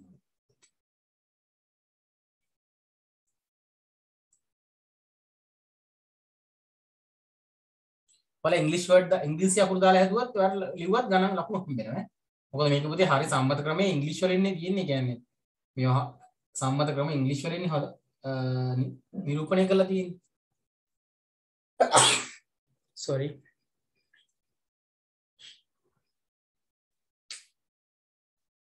හරි පුතේ අවසන්ද?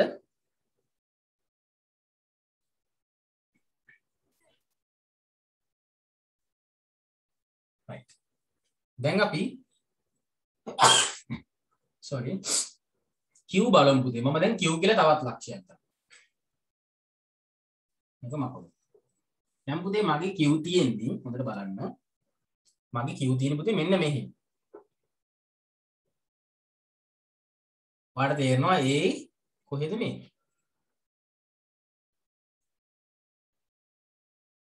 මෙන්න මේ හරිය Q තියෙන්නේ. Q ලක්ෂය. Q මෙතන. මෙන්න මේ කෝණය පුතේ අපිට දීලා තියෙනවා 70යි. දැන් ඔයාලට තේරෙනවා පුතේ අංශක 45න් ගියොත් තමයි මෙතන ගිනි කොන වෙන්නේ. මේ Q කියන්නේ ගිනි කොන තියෙන එකක් නෙවෙයි. එතකොට අපිට ප්‍රධාන දිශා අනුබද්ධයෙන් තමයි මෙයාව කියන්න වෙන්නේ. මේ කෙලින් රේඛාවක් ඈ. එහෙනම් පුතේ අපි මේ කොහොමද කියන්නේ? අපි වචනෙන් ඉස්සරවම කියමු.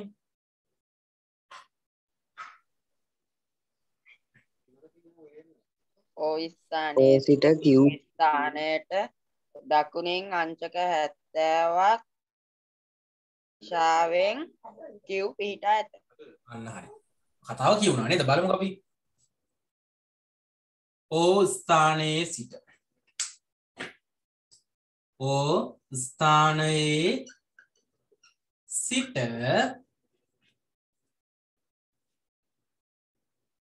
Q ස්ථානය පුතේ අපි හැම වෙලෙම කියන්නේ මුලින් උතුර හරි දකුණ හරි. දැන් දකුණේ ඉඳන් අපි දකුණ මුලින් කියන්නේ. නැගිටින වටේට කියන්නේ පස්සේ ඊළඟට දිශාවට කියන්නේ. O ස්ථානයේ සිට Q ස්ථානය දකුණින් අංශක 70ක්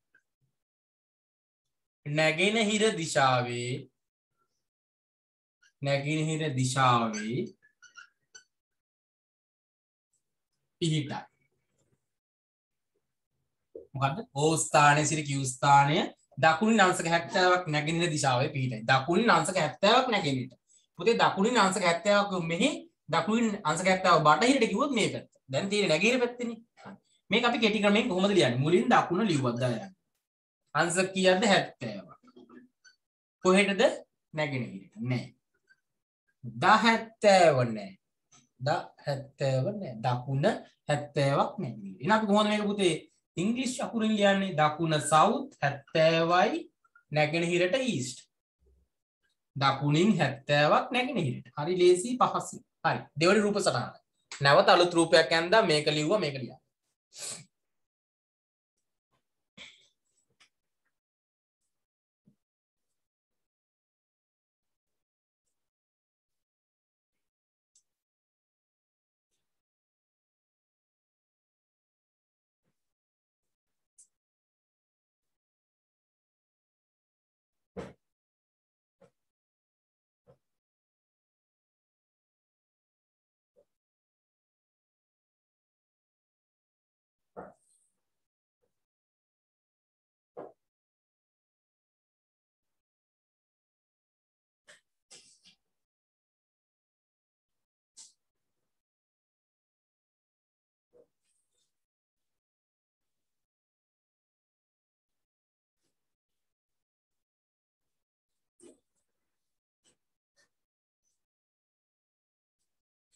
right.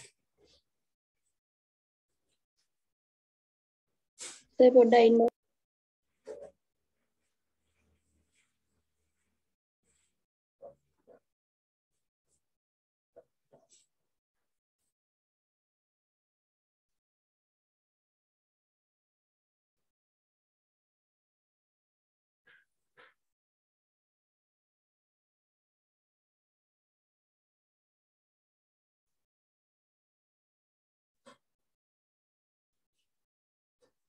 ළමයි chat box එකේ මොනවද මේ දාන්නේ?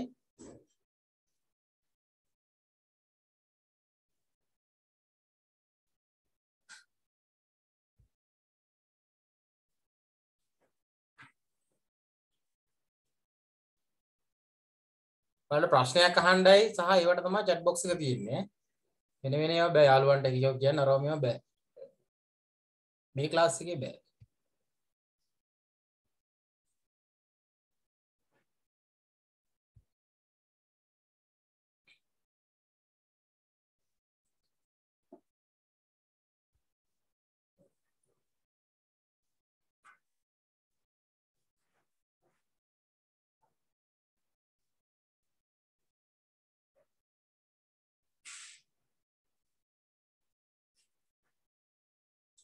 right.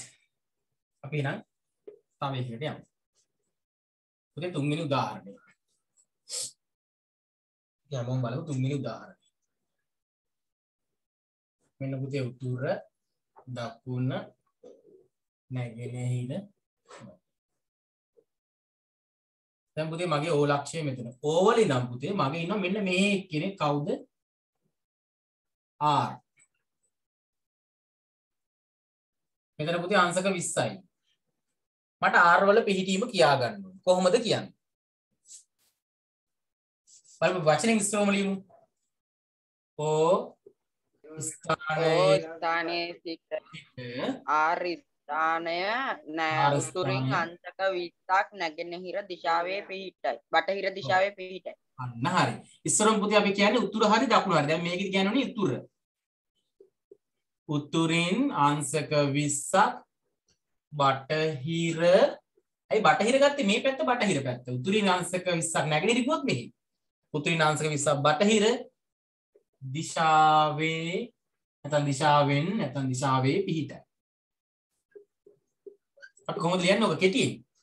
උයන්න 20යි මොනවා උයන්නද? මොකුත් උයන්න නෙවෙයි. උතුර 20ක් බටහිර. උතුරින් 20ක් බටහිර නැත්නම් north 20 degrees to බටහිර කියන්නේ අපි කියනවා west කියලා. right. ඉක්මනින් දාගමු තුන්වෙනි උදාහරණය.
right. කාලය ඇති නේද එකට?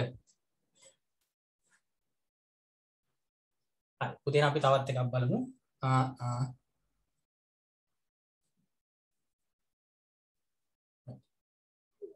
PQR S දැන් S අකුරක් ගමු. S ස්ථානය. S මගේ පුතේ මෙන්න මෙහෙ ඉන්නේ.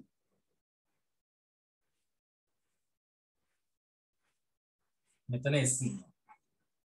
මේක මට දීලා තියෙනවා 10යි අංශක.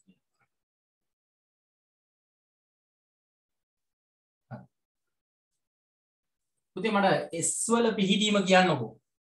මෙතන අංශක 10යි.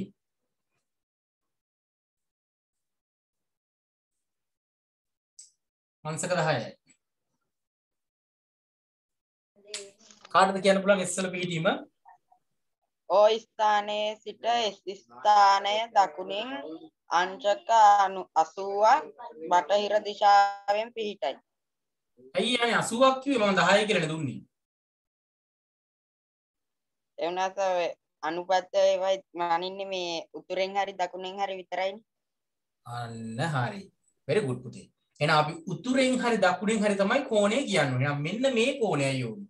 බටහිර ඉඳන් දකුණට තියෙන එක නෙවෙයි අපි කියන්නේ දකුණේ ඉඳන් බටහිරට. එහෙනම් මෙන්න මේ කෝණය. මේක 10 නම් ඔයා තීරණය කරනවා මේක 80යි කියලායි ප්‍රධාන දිශා දෙකක් අතර කෝණය අංශක 90ක් නිසා. එහෙනම් දකුණින් අංශක 80ක් කොහෙටද? බටහිර දිශාවට. අපි නම් ලියමු. අන්න ඒක හොඳට බලන්න ඕනේ හැම වෙලෙම. කෝණේ ගන්න ඕනේ පුතේ උතුරේ ඉඳන් කෝණේ නැත්තම් දකුණේ ඉඳන් කෝණේ. නැත්තම් බටහිර ඉඳන් දකුණට නෙවෙයි නැත්තම් බටහිර ඉඳන් උතුරට නෙවෙයි උතුරේ ඉඳන් බටහිරට නැත්තම් දකුණේ ඉඳන් බටහිර නැත්තම් උතුරේ ඉඳන් නැගෙනහිර නැත්තම් දකුණේ ඉඳන් නැගෙනහිර. හැම වෙලේම උතුර සහ දකුණ පදනම් කරගෙන තමයි අපි කෝණය තීරණය කරන්නේ. එහෙනම් අපි ලියමු O ස්ථානයේ සිට S ස්ථානය දකුණින් අංශක 80ක් බටහිර දිශාවේ නැත්නම් දිශාවේ පිහිටයි. වාක්‍ය වල ලියා ගන්න පුළුවන්. අපි ලියමු දකුණින් අංශක 80ක් බටහිරට. දකුණ සවුත් 80යි බටහිර කියන්නේ වෙස්ට්. right.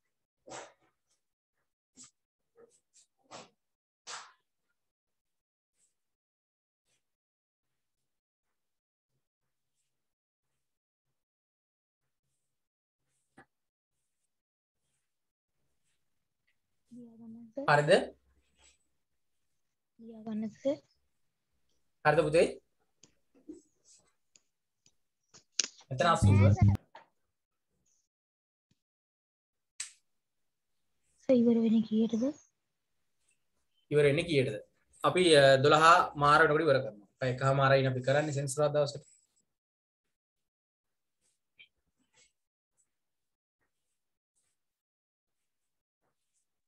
පොඩ්ඩක් ඉන්න.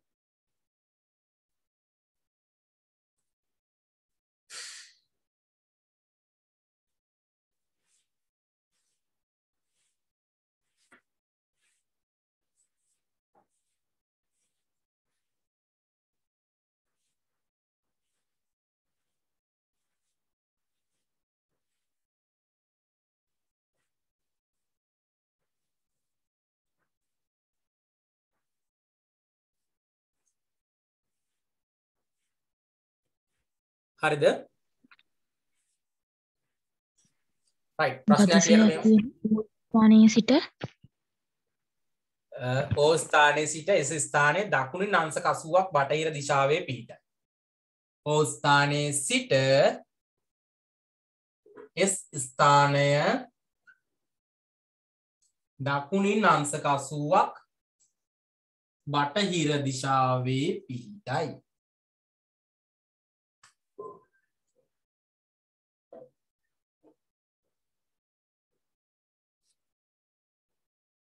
හරි. එහෙනම් ප්‍රශ්න ටිකක් ලියන්න පුතේ. ප්‍රශ්නයක් ලියමු. පහත එක් රූප සටහනේ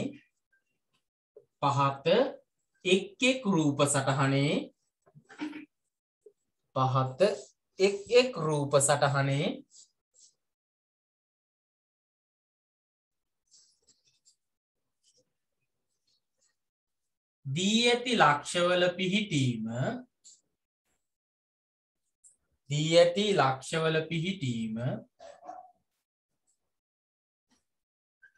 So I can පහත එක් රූප සටහනේ දී ඇති ලක්ෂවල පිහිටීම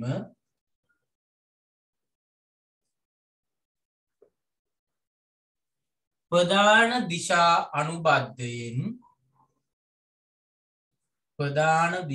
අනුබද්ධයෙන් මේක කළා අපි අවසන් කරනවා. ප්‍රධාන දිශා අනුබද්ධයෙන්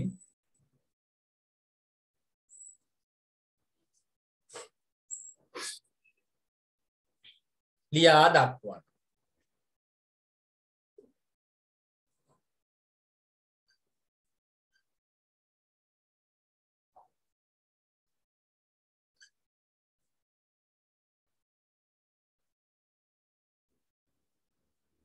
සේ මාර්ගය කියන්න බෑ. ප්‍රධාන දිශා අනුබද්ධයෙන් ලියා දක්වන්න.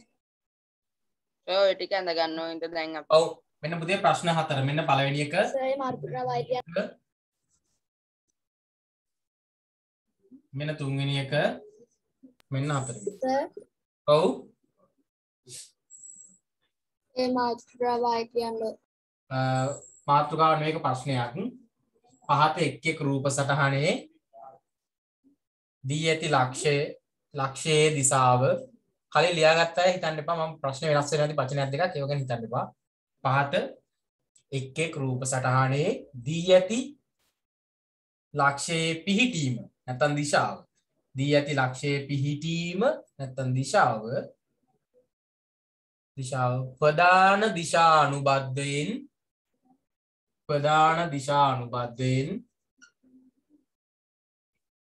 ප්‍රධාන දිශා අනුබද්ධයෙන් ලියා දක්වන්න.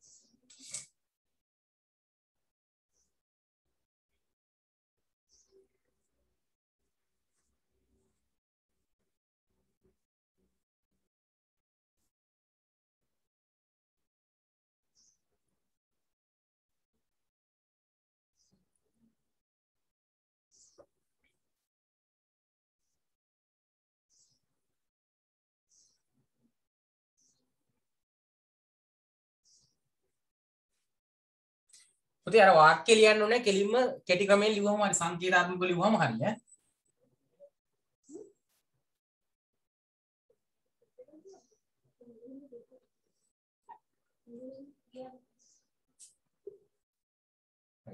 ඔන්න ප්‍රශ්න 4 තියෙනවා. ඔයාලා කෙලින්ම කෙටි ක්‍රමයට ලියන්න තියෙනවා. ඉක්මනින් ඇඳ ගන්න. දැන් ඔකට ගොඩාක් වෙලා ගන්න එපා අඳින්න. මෙතන කෝණය 60යි බලා ගන්න. මෙතනත් 60 දීලා තියෙන්නේ. මෙතන මේක 25යි. පැහැදිලි නැත්තම් බලා ගන්න මේක 15. දැන් අර වාක්‍යයෙන් ලියන්නේ කෙටියෙන් ටක් ගාලා ලියන්න තියෙන්නේ අකුරු සම්බන්ධ කරලා.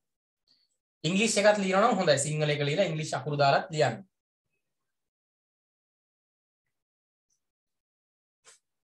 ඉක්මනින් අවසන් කරන්න. තව විනාඩි 3ක් අපිට තියෙන්නේ 12:00 වෙනි ඊට පස්සේ අවසන් කරනවා. ඒ නිසා ඉක්මනින් මේ ටික අවසන් කරන්න. 4යි තියෙන රූප සටහන ඉක්මනින් අඳින්න පුතේ. දල රූප සටහන අඳින්න තියෙන්නේ අඩි උඩ භාවිතා කරා ඉරි දෙක ගෙහුවා අර ඉරි ගෙහුවා ABCD මාක් කරා. ওই ලක්ෂය මැද හැමතැනම තියෙන්නේ. දිශා ටික දන්නවා උතුරු නැගෙනහිර බටහිර ඔය ටික තමයි දාන්න තියෙන්නේ. එච්චරයි.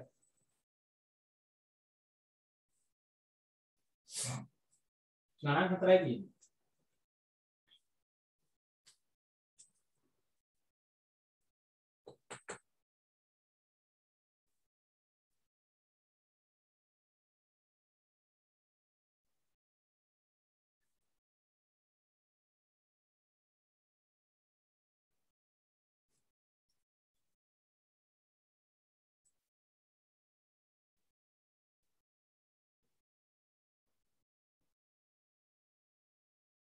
හරි අවසන්ද?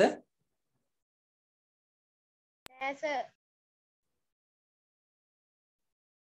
හරි සර්. හරියට බලන්න දීලා තියෙන කෝණය මොකක්ද කියලා.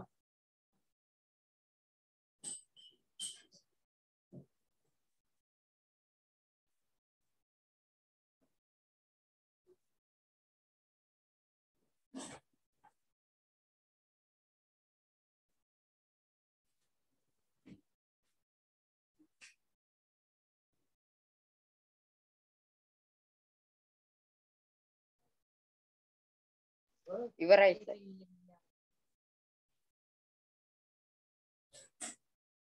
right දැන් වෙලාව ඇති ඔන්න එක්කෙනෙක් නයි ඉවරයි කිව්වා. අනිත් අය කොහොමද තත්ත්වය? තාම අඳිනවද? ඉවරයි සර්. ඔව් සර්. අපි බලාගෙන යමු පුතේ පළවෙනි එක. මෙතන A ලක්ෂය තියෙන්නේ. නේද? මෙතන O ඉන්නවා. A ස්ථානයේ මෙතන මේ O ස්ථානයට යන තමයි අපි කියන්නේ. බලන්න මේ උතුරනේ. හරි පුතේ අදාළ කෝණයම දීලා තියෙනවා නේද? උතුරින් අංශක 60ක් නැගෙනහිර දිශාවෙන් ඉන්නේ අපි ලියමු. උතුර 60යි නැගෙනහිර හරි පහසුයි. north 6 degrees to east. ඔයාලා සිංහල ලියවන යට ඉංග්‍රීසි අකුරු දාලාත් ලියන්න. සිංහල අකුරු දාලා ලියවන යට ඉංග්‍රීසියෙන් ලියන්න. දෙවෙනි එකට යම් බලන්න පුතේ. අපිට අදාළ කෝණය දීලා තියෙන්නේ නැද්ද? දෙවෙනි එකේ මොකක්ද තත්ත්වය? මේක දීලා තියෙන්නේ 60යි කියන්නේ. ඔව් අපිට පුතේ දකුණින් කෝණය අවශ්‍ය වෙනවා. මේක 90යි කියන්නේ මේක 30යි කියලා. සම්පූර්ණ එක 90 නිසා මේක 60යි මේක 30යි කියලා ඕන කෙනෙක්ට තේරෙනවා. එහෙනම් අපි කොහොමද ලියන්නේ? දකුණින් පුතේ අංශක 30ක් නැගෙනහිරට. කවුරු හරි මෙතන 60 දාලා දිනනවා වැරදි. දකුණ කියන්නේ පුතේ south 30යි නැගෙනහිර කියන්නේ east. is 30 degree to east. E අකුර. මේක බලන්න. මේක අපිට 25 අවශ්‍ය එකද නැත්නම් අපිට හොයාගන්න සිද්ධ වෙනවද බලන්න පුතේ අපිට උතුරින් කෝණය ඕනේ මේ ඉඳලා තියෙන බටහිරින් එහෙනම් උතුරින් කෝණය කීයද උතුරින් කෝණය කීයද දැන් ඉතින් උතුර කතා කරලා ළමයි කතා කරන්නේ. උතුරින් අංශක 65 පස්නාහිරට. අන්න 65යි නේද? මේක 65 කියලා ඕන කෙනෙක්ට තේරෙනවා. මේ සම්පූර්ණ එක 90 නම් මේක 25 නම් මේක 65යි නේද? උතුරින් පුතා අංශක 65ක් කොහෙටද? බටහිරට. අංශක තිත තියන්න මේ උයන්න. එහෙනම් පුතේ උතුර කියන්නේ north 65යි අංශක කියන්නේ ඩිග්‍රී දැම්මා තිත තිබ්බා. බටහිර කියන්නේ west. අන්තිම එකත් බලමු පුතේ. මේකත් අපිට දීලා තියෙන්නේ නැගෙනහිරින් කෝණේ නේ. අපිට ඕනේ උතුරින් කෝණේ. මේක 15 නම් මේක උතුරින් අංශක 75ක් නැගෙනහිරට. 75ක් වෙනවා පුතේ. අයිඩින අපිට පුළුවන් උතුරින් අංශක 75 නැගෙනහිරට. is 70යි 75යි sorry. east. ඔන්න එහෙනම් පුතේ අපි ඊටාම පහසුවෙන් ඕගොල්ලන්ට පැහැදිලි කරලා ලස්සනට අද දවසේ පාඩමෙන් ඇත්තටම ගොඩාක් දුරට ඉවරයි. තව පොඩි කොටසක් මේ පාඩමේ තියෙන අපි ලබන සෙනසුරාදා දවසේ ඒක කරනවා. සහ මේ බ්‍රහස්පතින්දා දවසෙත් මේ බ්‍රහස්පතින්දා කවද්ද? පොයේද? 18 නේද? පොයේ නේද? හරි. අපි බලමු. මම මොනවා හරි විශේෂ දෙයක් සෙමිනා එකක් දැම්මොත් මේ සතිය ඇතුළත ඔයාලව දැනුවත් කරමු. නැත්තම් ලබන සෙනසුරාදා තමයි අපි සමු වෙන්නේ පුතේ. මොකද බලමු අපි ඉදිරි කාලේ මොකද අවසර වයින් නිසා මට සෙමිනා එහෙම දාන්නත් ටිකක් බයයි වගේ. මොකද ඊට පස්සේ ඔයාලව දැනුවත් කරාට පස්සේ ආයි වැස්සොත් එහෙම අපිට කරගන්න බැරි වෙන ප්‍රශ්න ඒ නිසා මම මේ සතිය සුටක් අපි බලමු. ඔයාලා බලන්න පොඩ්ඩක් group එකට මොනවා හරි මැසේජ් එනවාද කියලා. මොකද දන්නවනේ සෙමිනා එකක් කරනවා නම් කලින් දවස් 2-3කට කලින්වත් link එක දානවා කියලා නේද මම. ඒ නිසා බලන්න ඕගොල්ලෝ පොඩ්ඩක්. අපි නැත්තම් ලබන සෙනසුරාදා තමයි නැවත හමු වෙන්නේ සාමාන්‍ය පරිදි. බ්‍රහස්පතින්දා මම බලන්නම් තීරණය කළා මොනවා හරි කරන්න පුළුවන් තත්ත්වයක් තියෙනවා නම් ඔයගොල්ලන්ට දැනුවත් කරන්නම් group තියෙන නිසා ඒ group වල සම්බන්ධ වෙලා නැති තාමත් දරුවෝ ඉන්නවා නම් ඔයාලගේ යාළුවෝ සහ අදත් කොහොම හරි ආපු අය පුතේ group වලට සම්බන්ධ වෙන්න. එතකොට ඔයාලට හැමදාම link එක ගන්න පුළුවන් කිසි ගැටලුවක් නැතුව. ඊළඟට පුතේ ඉක්මනින් මේ මාසේ ටියුට්ස් ගන්න. මොකද අපි මේ ක්ලාස් එක ටියුෂන් ක්ලාස් එකක් ඉතින් ඒගොල්ලන්ගේ පන්ති ගාස්තු ආය කරන්න අපිට සිද්ධ වෙන දැන් දීර්ඝ කාලීනව ගොඩ කාලෙ ඉඳන් මම ඇත්තටම කරපු නිසා ඔයගොල්ලෝ චුට්ටක් ටියුට්ස් ගන්න පන්ති ගාස්තු ගෙවන ඒවත් පොඩ්ඩක් බලන්න කියලා වුණා. පුංචි මතක් කිරීමක් කරනවා. අද දවසේ පුතේ එහෙනම් අපි මෙතනින් නවත්තනවා. ඔයගොල්ලෝ හැමෝටම ආයුබෝවන් තෙරුවන් සරණයි. සුබ දවසක් වේවා. ආයුබෝවන් සර්. තෙරුවන් සරණයි. ආයුබෝවන් සර්. ඔබ රෙකෝඩ් එක ඕනේ අය මැසේජ් එකක් දාලා ඉල්ලන්න. හරි මුස්සරණ හැමෝටම ආයුබෝවන්.